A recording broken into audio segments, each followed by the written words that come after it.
우리가 성경을 그리스도인이기 때문에 우리가 성경을 읽죠. 읽기도 하고 또 알고 있는 말씀도 많이 있는데 성경을 읽다 보면 뜻하지 않게 내가 생각하는 방식대로 어쩌면 내가 원하는 방식대로 성경을 생각하고 그렇게 해석할 때가 있습니다. 몇 가지 예를 들 수 있는데요. 대표적인 예를 몇 가지 들어본다면 빌립보서 4장 13절 내게 능력 주시는 자 안에서 내가 모든 것을 할 수 있느니라. 참 좋은 말씀이잖아요. 그래서 어떤 학생들은 고3 학생들은 딱 써서 자기 책상 앞에 딱 붙여놓기도 하고 취업준비생도 붙여놓기도 하고 사회 도전하신 분도 붙여놓기도 합니다. 하나님 내게 능력 주시면 내가 전부 다 할 수 있습니다. 라고 생각하는데 사실은 이 말씀은 맥락을 쭉 살펴보면 그런 뜻은 좀 아닌 것 같아요. 내가 모든 고난, 풍부 이 모든 일을 하나님 능력 안에서 내가 다 살아낼 수 있습니다. 이런 고백이라고 할 수 있습니다. 이 구절을 마치 자기 개발 어떤 그런 문구처럼 사용하는 경우가 종종 있더라라는 의미입니다. 절대로 이렇게 하면 안 된다라는 뜻은 아니지만 바른 해석은 아닐 수 있다라는 겁니다. 그리고 신천지가 주로 사용하는 구절이 이사야 34장 16절인데요. 말씀은 다 짝이 있다. 이런 표현을 하는데 그건 짐승이 다 짝이 있다라는 그런 뜻이죠. 그리고 식당에 가면 자주 볼 수 있는 구절이 있죠. 내 시작은 미약하였지만 내 나중은 심히 창대할 것이다. 이런 사업체에 가면 붙어 있는 말씀도 우리가 그렇게 적용해 쓸 수도 있지만 실제로 이 말씀이 의미하는 바는 조금 다를 수 있다라는 점을 기억할 필요가 있습니다. 핵심은 우리가 성경을 내가 원하는 방식대로 해석하는 일이 있더라라는 말씀을 드린 것이고 이 말씀 드린 이유는 저 때문에 드린 겁니다. 오늘 우리가 읽었던 구절 또 성경 우리가 지금 주기도문 해석하고 주기도문을 말씀 나누고 있는데요. 다만 악에서 구원하소서, 다만 악에서 우리를 구하소서라는 이 기도에서 다만이라는 단어가 저에게는 제가 제 마음대로 해석했던 단어 중에 하나입니다. 어릴 때부터 그냥 그렇게 생각해가지고 늘 그렇게 그냥 그런가 보다 생각해가지고 지금도 가끔 이게 정말 그런 뜻은 아닐까라고 혼자 착각했던 그런 단어인데요. 다만 제가 어릴 때 어떻게 생각했냐면 다 일단 전부 다 그리고 오만 가지 이렇게 혼자 생각해가지고 모든 악에서 우리를 구원하소서 이런 뜻이 아닐까? 이런 생각을 제가 한 적이 있습니다. 그럴싸하지 않습니까? 모든 악에서 저를 건져주십시오 라고 이렇게 생각했는데요.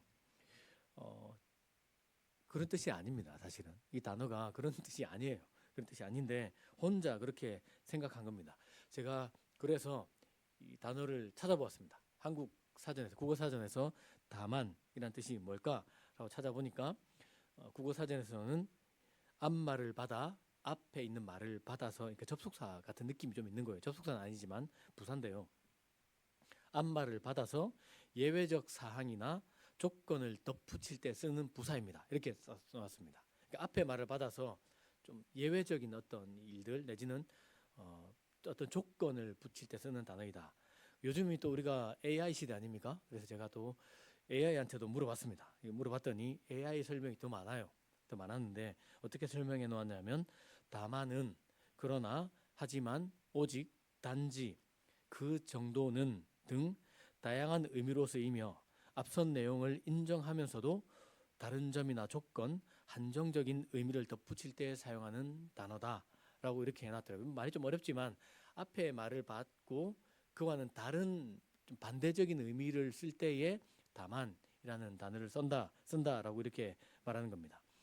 그래서 제가 또 성경 주석도 찾아보았습니다. 찾아봤더니 이 다만이라는 단어는 헬라어로는 단어가 알라예요. 알라. 알라신 이런 뜻이 아니고 헬라어로 알라라는 뜻인데 이 단어인데 이 단어는 강한 어떤 역접, 순접이 아니고 역접으로 앞에 말과는 좀 반대되는 느낌 그런 느낌으로 보통 주석가들이 하지만 그러나 이렇게 번역을 해요. 그러니까 우리를 시험에 들게 하지 마시고 그러나 모든 악에서 우리를 구원해 주십시오. 이런 식으로 쓴다라고 말을 하는 겁니다. 그렇기 때문에 이 다만 악에서 구원하소서라는 이 기도를 좀 바르게 이해하려면 앞에 우리를 시험에 들게 하지 마시옵고 라는 말씀과 연결해서 봐야만 비로소 이 말의 의미를 더 잘 알 수 있다라는 뜻이에요. 이 단어 하나 때문에. 그렇기 때문에 우리가 오늘 우리가 나누는 이 기도 제목을 좀 더 잘 이해하려면 지난 주간에 살폈던 말씀을 떠올려 볼 필요가 있습니다. 시험에 들게 하지 마시고, 그 시험은 하나님 편에서는 시험이 테스트일 수 있겠고, 사탄은 그것을 기회로 삼아서 우리를 유혹할 수 있다라고 말씀을 드렸죠.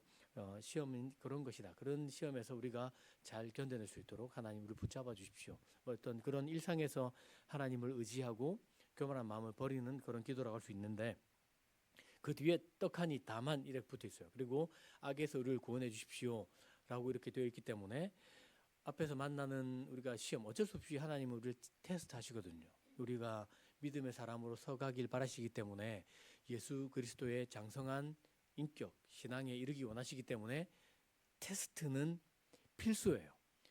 그런데 우리가 감당하기 어려운 시험이라든지 정말 우리가 너무 넘어지기 쉬운 어떤 유혹이 온다면, 하나님 그런 어떤 강한 것에서는 우리를 좀 건져 주시면 좋겠습니다 라는, 이 역시 의존적인 기도이기도 하라는 것을 우리가 기억할 필요가 있습니다. 그렇기 때문에 이렇게 보면은 이 악이 도대체 뭘까?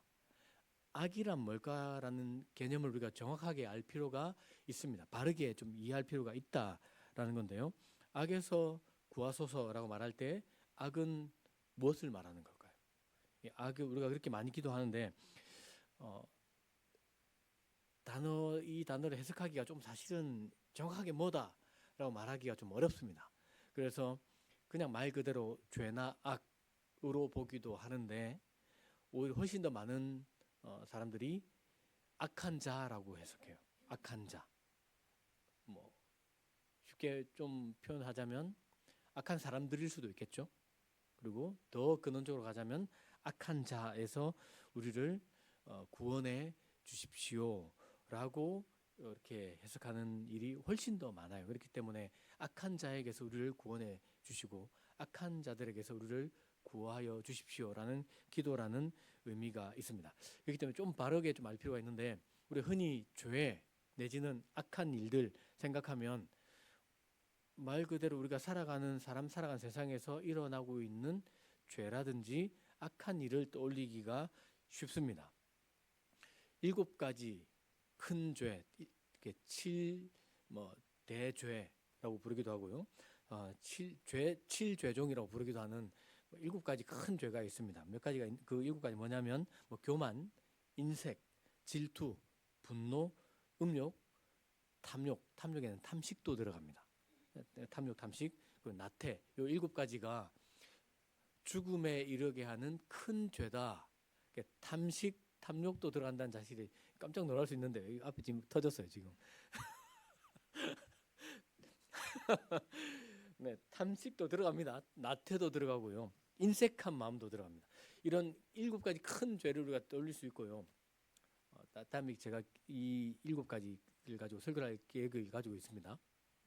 어쨌든 이런 것도 올릴 수 있겠고, 또 제가 또 웃겨가지고 죄송합니다. 우리 한번 웃고 가겠습니다.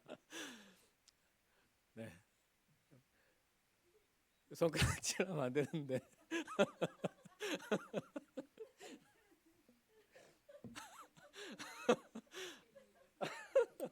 아, 슬퍼.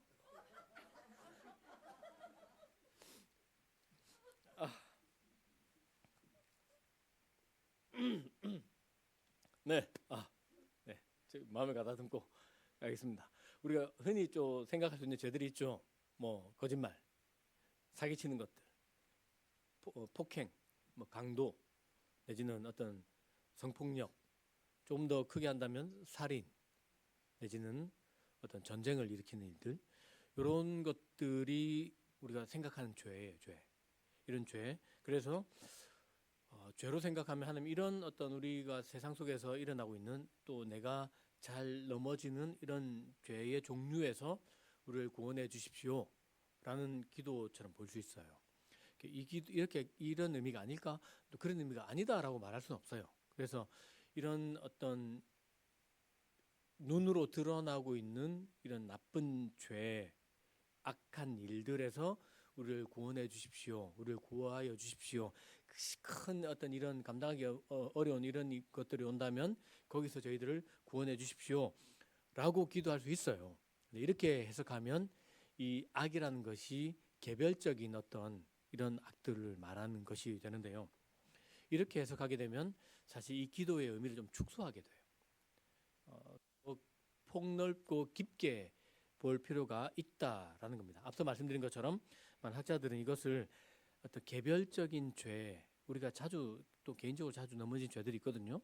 이런 죄가 아니라 악한 자, 궁극적으로는 사탄 마귀로 해석합니다. 7가지 대죄일 뿐 아니라 그 뒤에 숨어 있는 그런 죄들을 일으키는 그런 악한 자들, 따리처럼 뱀처럼 다리를 딱 들고 숨어 있는 이 사탄에게서 우리를 구하여 주십시오라는 기도로 본다면 훨씬 더 이 기도가 더 깊고 또 넓은 의미를 가질 수 있겠다라고 생각할 수 있습니다.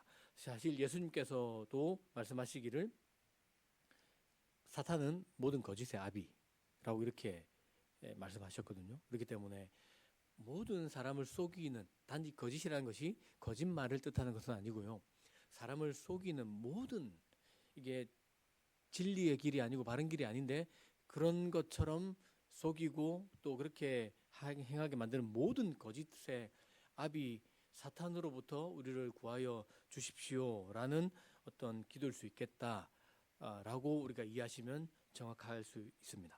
그렇기 때문에 또 우리가 알아야 될 것은 이제 그럼 악한 자 사탄에 대한 우리의 생각을 좀 점검해 볼 필요가 있는 겁니다. 악이 단순한 악이 아니라 악한 자라면 그 악한 자 사탄에 대한 우리의 개념을 정돈할 필요가 있습니다. C.S. 루이스라는 굉장히 똑똑한 20세기 최고의 지성으로 뽑히는 사람이 있는데요. 이분이 쓴 책 중에 스크루테이프의 편지라는 책이 있습니다. 어떤 책이냐면 사탄이 마귀에게 쓴 편지예요. 그러니까 대장 사탄이 졸개 사탄에게 쓴 편지입니다. 굉장히 좀 특이한 구조를 가지고 있는데요. 이 책을 읽어보면 사탄에 대해서 사람이 어떤 생각을 가지는지 잘 표현해주고 있어요. 크게 2가지로 표현해놓고 있는데 첫 번째는 무관심. 사탄은 없어. 마귀는 없어. 그렇게 한다든지 아니면 별로 아무 관심 없게 만드는 어떤 그런, 그것도 사탄의 전략이고 무관심하게 만드는 것도 사탄의 하는 일이다라고 말합니다. 그리고 마치 사탄이 이 조그만 꼬리, 귀여운 꼬리 달리고 뿔 같은 거 조그만 거 달려가지고 조금 귀여운 인형 같은 그런 이미지, 그렇게 축소시키는 것도 사탄의 어떤 전략이고 사람이 그렇게 많이 생각한다라고 이야기합니다. 다른 하나는 지나친 관심이에요. 하나는 무관심이고 다른 하나는 지나친 관심. 사탄은 어떨까 해가지고 사탄을 막 연구하고 내지는 그걸 너무 두려워한다든지 너무 호기심을 가지는 어떤 그런 이 두 태도가 일반적으로 많은 사람이 가지는 사탄에 대한 생각이다라고 이야기를 합니다. 양쪽 다 좀 지나치고 문제가 있다라고 생각하는 겁니다. 여러분, 첫 번째로 생각해 보면 사탄이 없다 내지는 어떤 귀여운 존재다, 이거 진짜 위험합니다. 사실 우리가 살아가는 세상에서 일어나고 있는 말도 안 되는 그 악한 일들이 있어요. 테러를 버젓이 저지르고도 당당하게 생각하는 사람도 있죠. 그리고 사람을 물건처럼 대한다든지 함부로 생명을 취하면서 아무 가책을 느끼지 않는 사람도 있습니다. 소름 돋아요. 여러분, 이런 거 보면 와, 어떻게 사람이 저럴 수가 있지? 라는 생각이 들 만큼 잔인하고 섬찟한 일을 저지르는 사람들이 있습니다. 그 배경에는 사탄이 없다라고 말을 하면 안 돼요. 사람이 얼마나 악해질 수 있는지 그 배경에는 정말로 그런 어떤 영적인 그런 세력이 있고 악한 존재가 있다라고 보아야 정확한 겁니다. 또 다른 하나는 말씀드린 것처럼 지나친 관심, 정말 사탄을 두려워하고 무서워하고 내지는 너무 그쪽으로 파고들고 관심 쏟는 건데요. 여러분, 웃지 마십시오. 같은 고신교단에서 있었던 일인데 제가 가까운 동생이 있는데 이 동생이 막 이런저런 이야기하다가 자기 교회 담임 목사님 이야기를 해주었어요. 뭐라냐면 형님 이게 왜 우리 목사님 좀 이상합니다. 뭐가 했더니 모든 게 다 귀신이래. 그게 무슨 말이야 했더니 감기 걸리면 감기 귀신. 터지거든요. 감기 걸리면 감기 귀신. 그리고 두통 있으면 두통 귀신. 뭐 이것저것 있고 한 개 깨지면 그 한 개 깨는 귀신. 뭐 심지어 공부 못하면 공부 못하는 귀신. 산만하면 산만한 귀신. 모든 게 다 귀신이라고 이야기하고 그래서 뭐 일이 생기면 다 축사를 한대. 축사. 그랬다가 뭐 잠깐 문을 열고 쫓아내고 또 문을 닫고 뭐 이렇게 기도를 한대요. 그 고신 교단에서 있었던 일입니다. 이런 일을 하더라라는 겁니다. 좀 과하죠. 저 개인적으로도 이런 경험이 있는데 미국에서 유학할 때 사역했던 교회 담임 목사님이 강대상에서 설교를 하시면서 이렇게 이야기하셨습니다. 제가 어느 집사 집에 마귀 새끼가 들러붙은 걸 제가 봤어요. 그래서 제가 기도로 막 떼내려고 내가 껍데기까지 다 벗겼는데 안 떨어지더라고. 근데 얼마나 그 집사 가족을 위해서 기도했는지 몰라. 그래서 결국에는 떼냈어. 말투도 약간 이렇게 했어요. 진짜 목소리도 이랬거든요. 이래가지고 막 너무 불편했습니다. 설령 그것이 실제로 목사님 그렇게 봤다고 손치더라도 강대상에서 할 그런 설교는 아니지 않았을까라고 지금도 그렇게 생각해요. 불편하잖아요. 듣는 성도들도 뭐 불편할 수 있고 또 그게 혹한다면 난가? 어느 집사라고 했으니까 집사 아니면 장로님이면 다행인데 평신도도 다행인데 집사라면 난가? 이런 생각 할 수 있거든요. 이런 느낌이어서 참 불편했던 기억이 있습니다. 사탄을 무시하는 것도 문제고 사탄에게 너무 큰 관심을 쏟는 것도 문제입니다. 우리가 알아야 될 것은 사탄은 실제하는 존재입니다. 정말 실제로 사탄은 있습니다. 천국이 있고 지옥이 있는 것처럼 하나님이 계신 것처럼 사탄도 마귀도 있습니다. 이 사실을 우리가 기억할 필요가 있습니다. 사도 바울은 사탄이 우리에게 어떻게 다가오는지 알려주는데요. 그 말씀 성경에 있어요. 같이 한번 읽어보고 싶습니다. 고린도후서 11장 말씀인데요. 같이 읽습니다. 시작. 이런 사람들은 거짓 사도요 속이는 일꾼들이요 그리스도의 사도로 가장하는 자들입니다. 그러나 놀랄 것은 없습니다. 사탄도 빛의 천사로 가장합니다. 사도 바울이 고린도 교회에 편지를 쓰면서 했던 말인데 거짓 선지자들, 지금은 말하면 좀 이상한 목사입니다. 그냥 지금 말하면 이상한 목사들, 이런 사람들이 있어요. 이런 사람들이 마치 자기 자신이 그리스도의 사도인 것처럼 그렇게 행세합니다. 라고 이렇게 쓴 겁니다. 그때도 있었고 지금 이 시대도 있어요. 그러면서 놀라지 마십시오. 이런 일들이 놀랄 일은 아니에요.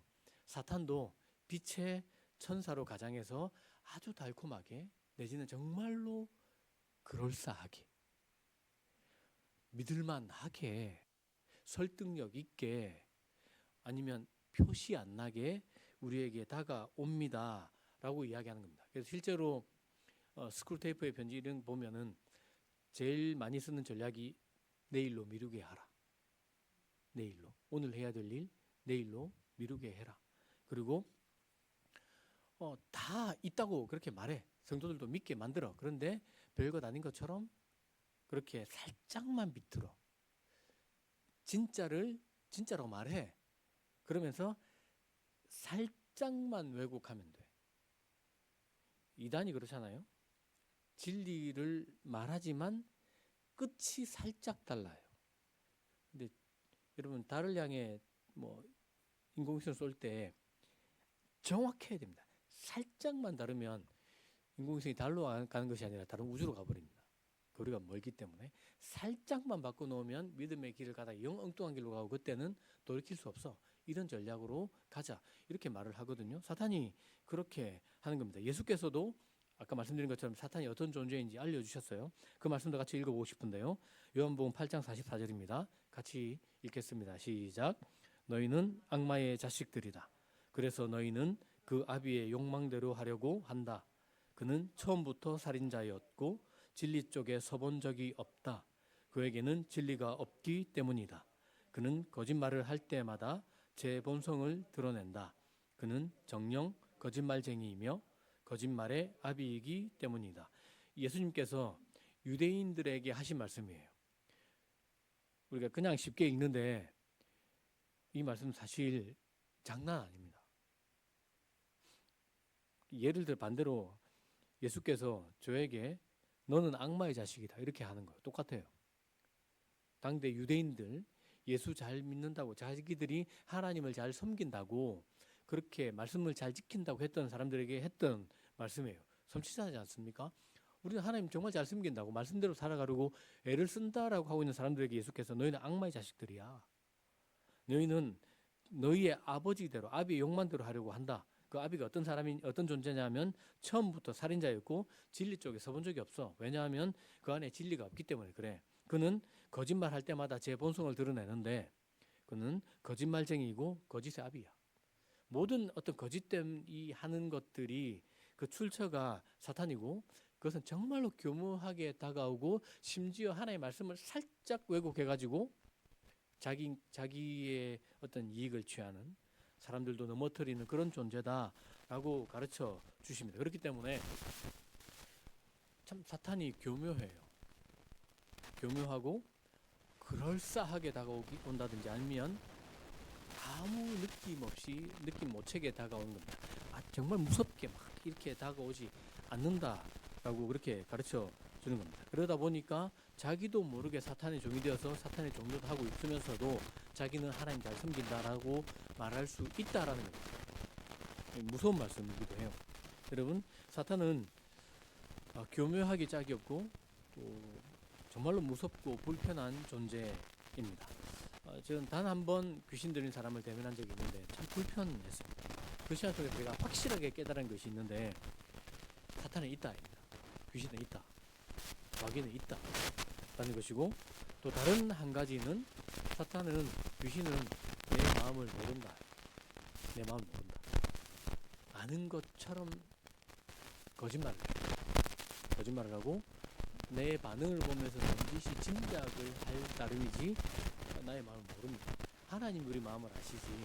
사탄은 우리 반응을 살피면서 마치 자기가 아는 것처럼 교묘하게 속이더라라는 것을 제가 깨달은 적이 있습니다.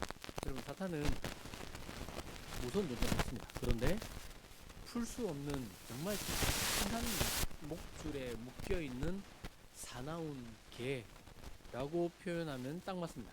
개가 정말 사나운 개가 있지 않습니까? 엄청 크고 침 잘 흘리면서 으악 찢어대면 무섭습니다. 무서운데 그냥 풀려 있으면 정말 답이 없는데 걔가 엄청나게 풀 수 없는 두껍고 강한 어떤 목줄에 묶여 있는 존재에 지나지 않습니다. 왜냐하면 예수께서 사탄을 이기셨기 때문에 그래요. 그렇기 때문에 우리가 사탄을 너무 두려워할 필요는 없겠다. 대신에 그런데 물릴 수는 있습니다. 어떻게 하면 지나치게 가까이 가면. 걔도 막 걔가 짖고 있으면 여러분 가까이 안 가야 되는데 가까이 가고 싶어 하는 사람도 있어요. 그럼 결국 물립니다. 이런 거가 똑같다라는 겁니다. 사탄이 무조건 무시해도 되는 존재는 아님에 틀림없어요.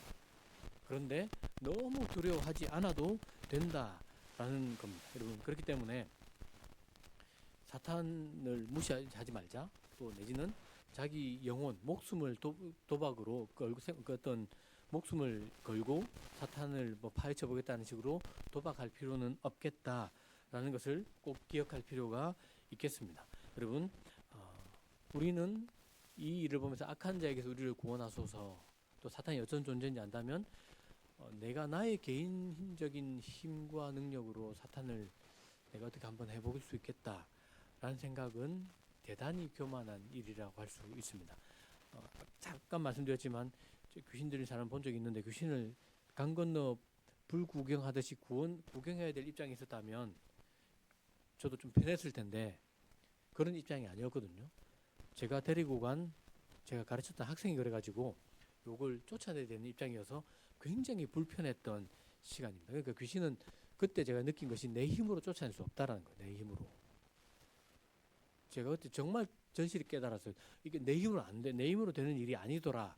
그래서 예수를 더 의지할 수밖에 없겠다라는 겁니다. 그래서 이 기도에 담겨 있는 진짜 의미는 하나님, 사탄의 어떤 그런 간교, 계괴 내지는 정말 무서운 그런 일이 생긴다면 거기서는 반드시 우리를 건져 주십시오. 나로서는 그걸 건져낼 힘이 없습니다. 라는 의미가 담겨 있는 기도라고 할 수 있겠습니다. 특별히 고린도전서에서 사도 바울이 말했던 것처럼 하나님께서 우리에게 감당할 시험을 주시지 않으시지만 또 정말 우리가 피하기 힘든 어떤 그런 힘든 일이 온다면 피할 길을 열어 주십시오. 그래서 우리가 이 문제에서 넘어지지 않고 바르게 살아갈 수 있도록 하나님 우리를 붙들어 주십시오. 이런 악한 자들의 권세에서 우리를 붙들어 주시고 지켜 주십시오. 라는 기도입니다. 우리 하나님 우리가 기도를 드리면 그 기도를 들으시는 분이십니다. 그래서 우리가 이 기도로 더 기도할 필요가 있다라는 이유입니다. 그런 의미입니다. 특별히 우리가 살아가는 세상에 악한 일이 참 많지 않습니까? 피도 눈물도 없을 것 같은 악한 사람들이 있어요. 실제로. 그런 사람들로부터 우리를 지켜주십시오 라는 기도 드려야 될 필요가 있고 더 근원적으로는 그 뒤에 배경에 있는 악한 권세들 사탄으로부터 우리를 붙들어 주시고 구원해 주십시오. 우리는 그들을 이길 힘은 우리에겐 없습니다. 라는 겸손한 기도겠다라는 겁니다. 그리고 우리가 마지막으로 기도해야 될 것이 있는데요. 주기도문은 우리가 개인적으로도 얼마든지 들 수 있지만 이 기도 자체가 공동체가 드리는 기도라는 사실을 꼭 기억할 필요가 있습니다. 앞에 말씀과 앞에 드렸던 기도와도 연결해 보면 우리를 시험에 들게 하지 마시옵고 상략되어 있어요. 우리를 다만 악에서 구원하소서라는 기도예요. 그렇기 때문에 이 우리라는 공동체성의 기도라는 사실을 다시금 기억할 필요가 있습니다. 여러분 어렵게 생각할 필요가 없어요. 우리가 교회를 놓고 생각해 보십시오. 교회에 누군가가 악한 어떤 권세, 사탄으로부터 유혹에 넘어져서 시험에 든다든지 아니면 나쁜 어떤 죄에 빠진다든지 이렇게 되면 그 한 사람만 어려움을 겪나요? 아니에요. 교회는 그렇지 않아요. 어떤 한 지체가 그런 어려움에 빠지면 그 공동체가 전부가 어려움을 겪습니다. 특별히 교회의 지도자가 어떤 이런 악한 일에 넘어지게 되면 교회가 풍비박산 나는 경우도 있습니다. 있어요. 실제로 그렇기 때문에 한 사람의 어떤 잘못, 한 사람의 넘어지는 일이 한 사람의 일이 아니라 우리 모두의 일이겠다라는 사실을 기억할 필요가 있는 겁니다. 나 하나의 어떤 문제가 나 한 사람의 문제가 아니라 교회 전체에 큰 어려움으로 다가갈 수도 있겠다라는 사실을 기억할 필요가 있는 겁니다. 눈을 들어서 좀 크게 보아도 괜찮아요. 우리가 한국 교회 이렇게 한국 어쩔 수 없이 대표적인 교회가 있어요. 한국 교회를 이끌어가는 대표적인 교회가 있고 또 본인들은 마다하겠지만 어쩔 수 없이 한국 교회를 대표하는 목회자도 있어요. 있는 교회는 한국 교회를 대표하는 교회는 아닙니다. 그리고 저도 한국 교회를 대표하는 목사가 아닙니다. 있는지조차 모르는 사람이 많잖아요. 우리 대표하지 않지만 그런 교회가 있거든요. 그런 교회가 행여나 어떤 잘못을 저지른다든지 어떤 악한 자의 유혹에 넘어간다든지 실수하게 되면 싸잡아서 도매금으로 한국 교회가 욕을 먹어요. 그리고 기독교인이 욕을 먹고 그건 자연스럽게 하나님께로 그렇게 흘러가는 일이 생기게 되더라. 우리 다 알고 있지 않습니까? 이런 경우 보게 되거든요. 그렇기 때문에 우리를 다만 악에서 구하소서라는 이 기도는 먼저 나를 위해서 기도해야 되겠죠. 그리고 우리 교회를 위한 기도이기도 합니다. 그리고 우리가 공동체로 드리기 때문에 이것은 우리 한국을 대표하는 교회라든지 한국을 대표하는 목회자를 위한 기도일 수도 있습니다. 더 멀리 나갈 수도 있지 않겠습니까? 나라의 지도자들, 각 나라의 지도자들, 이를테면은 트럼프 대통령이 정책을 잘못하면 온 세상이 힘들어요. 실제로 그렇습니다. 여기서 잘못 판단 내려가지고 어디 전쟁하고 도발하고 이렇게 해버리면 우리나라도 휘청거리고 정말 거의 모든 세계 사람들이 어려움을 겪습니다. 우리나라의 지도자가 잘못된 판단을 내리고 어떤 잘못된 정책을 펼치면 나라 백성이 힘듭니다. 여기서 우리라는 이 의미는 예수 믿는 사람만을 뜻하는 것은 아니라고 처음부터 애초에 이 기도를 설명하면서 드렸지 않습니까? 다른 모든 지체를 포함할 수 있는 기도입니다. 그렇기 때문에 우리를 악에서 구원하소서라는 기도를 드릴 때 여기에 나만 들어간다, 우리 교회만 들어간다, 아니면 예수 믿는 사람만 들어간다, 한국 교회만 들어간다라고 제한할 필요는 없습니다. 우리가 이 기도를 드리면서 나라의 지도자들을 떠올릴 수 있겠고 각 기관의 대표를 또 떠올릴 수 있습니다. 전 세계를 움직이는 기업가와 그들을 우리가 떠올릴 수도 있습니다. 하나님 그들을 위해서도 우리가 기도할 줄 아는 사람이 되어야 되는 겁니다. 왜냐하면 그들과 우리가 분리된 어떤 존재가 아니기 때문에 그렇습니다. 지구촌이라고 하잖아요. 지구촌. 그렇기 때문에 우리가 이 기도를 드릴 때에 정말로 이 기도는 공동체를 위한 기도이고 먼저는 나를 위한 기도이고 먼저는 우리 가정을 위한 기도이고 먼저는 우리 교회를 위한 기도이겠지만 이 기도는 정말로 세상을 부둥켜 안는 기도일 수 있겠구나. 우리의 눈을 정말로 크게 여는 기도일 수 있겠구나. 다른 사람을 정말로 부둥켜 안고 끌어안는 기도일 수 있겠구나라는 사실을 기억하면서 기도해야 하겠습니다. 그리고 이 기도가 주기도문에 담긴 강구 또 청원 중에 마지막에 있는 기도입니다. 여러분 여기서 딱 보면 앞을 전체를 다 볼 수도 있습니다. 여러분 맨 처음에 우리가 기도하면서 그 청원에는 무엇입니까? 하나님의 이름이에요. 하나님 이름이 거룩히 여김 받으시고 또 하나님 나라가 우리 가운데 임하시고 하나님 뜻이 하늘처럼 땅에서도 이루어지기를 간구했지 않습니까? 이런 기도를 드리는 사람이 이 악에서 구원을 받는 겁니다. 또 악에서 벗어난 사람은 늘 하나님을 구하고 하나님 나라를 구하고 하나님 뜻을 구하는 삶을 살아가더라라는 것도 알 수가 있습니다. 동시에 여기서 벗어나기를 간구한 사람은 우리의 모든 일상이 하나님께 기대어 있습니다. 하나님이 우리의 공급자가 되어 주십니다. 우리에게 일용할 양식을 주시기를 기도한 삶과도 연결되어 있고요. 그리고 우리 죄를 우리가 용서받은 것처럼 나도 용서하며 살겠습니다. 라는 의미가 악에서 구하여 주십시오라는 의미와도 얼마든지 연결될 수 있다는 것도 봅니다. 그렇기 때문에 주기도문은 분리된 어떤 기도가 아니라 이것이 전체로 한 가지로 연결되어 있는 기도라는 것도 이 마지막 시점에서 우리가 다시 볼 수 있습니다. 그래서 이 기도를 드리면서 다시 하나님과 하나님 나라와 하나님 뜻을 생각하고 또 우리가 어떤 존재인지도 생각하고 다른 지체와 어떻게 연결되어 있는지도 생각하면서 기도해야 된다라는 것도 우리가 이 기도를 드리면서 깨달아야 할 기도 제목이 아닐까 싶습니다. 여러분 이렇게 기도할 때에 하나님 우리의 기도를 들으시고 응답해 주실 것입니다. 그리고 우리는 약하지만 우리가 주기도문 기도 드릴 때에 하나님은 악한 자로부터 우리를 붙들어 주시고 지켜 주실 것입니다. 그래서 정말로 하나님을 힘입어서 세상을 살아내는 그리스도인, 그렇게 약하지만 세상을 변화시키는 그리스도인으로 주의 뜻을 성취하는 사람으로 우리를 삼아주시고 세워주실 것입니다.